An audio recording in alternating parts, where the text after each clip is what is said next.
Well, time to upgrade my Dell to 1.5. So what am I going to do to give this computer an upgrade to 1.5? I'm going to give it my original quad core processor, which is clocked at 2.4 gigahertz. It's one of the Core Duo quads, and a very cheesy potato AMD R5 220 GPU. This thing can somewhat game, but you know how cheap this thing is? The little screw hole, the little screw hole right here, which unfortunately my camera refuses to autofocus on, which is actually meant to thread directly to the little plate right there for the HDMI port. The screw hole doesn't even line up. Go figure. Kind of goes to show AMD's garbage, but then again, it's probably the manufacturer's fault, so who cares? So I'm just gonna go and replace the dual core in here, slap in this GPU, and toss this crummy monitor. I was actually just going to come back when I actually got the two components in the computer, but I thought I'd show what how this thing's more or less laid out in this little case. Power supply, hard drive, an actual proper CPU cooler, and a godsend, a DVD drive. Right here is the PCI card slot thing, whatever, some other random card. So yeah, basically all I gotta do is pop the hard drive off.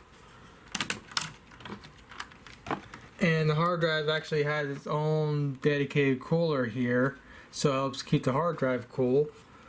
So let's see, pop this, pop that, remove the hard drive caddy and the little,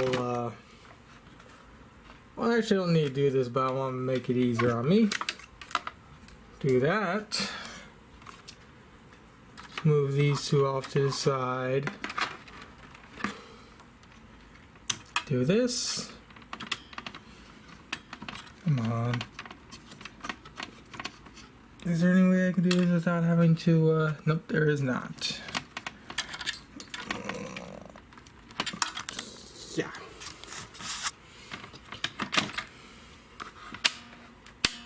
I'm not going to come back because I actually hot glued this thing in, so I need to go and remove, give it a little bit of force, and I can't hold the camera. The zooming that you saw at that portion was because I was trying to hold the camera and pull that thing out, but that hot glue I had in here actually legitimately held the thing in. The reason why I hot glued in the drive is because whenever you push on it, it actually went inside the actual case and got stuck. So I had to go in there and immobilize it.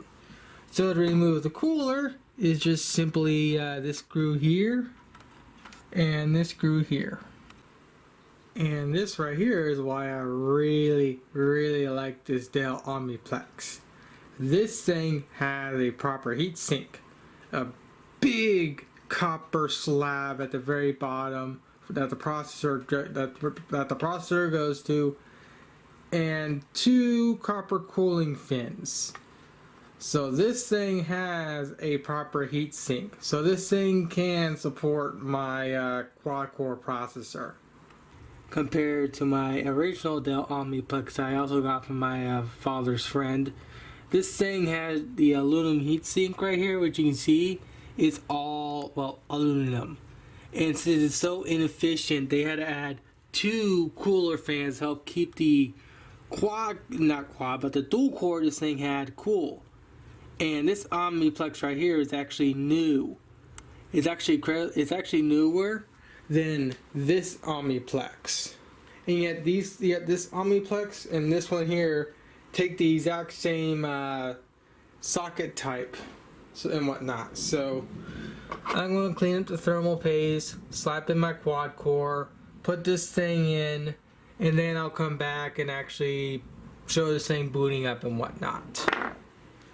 So hopefully this video is going to be under 5 minutes, so I'm going to shut up and come back. Alright, so more or less it's all good to go. The GPU's in its place and everything's in working order.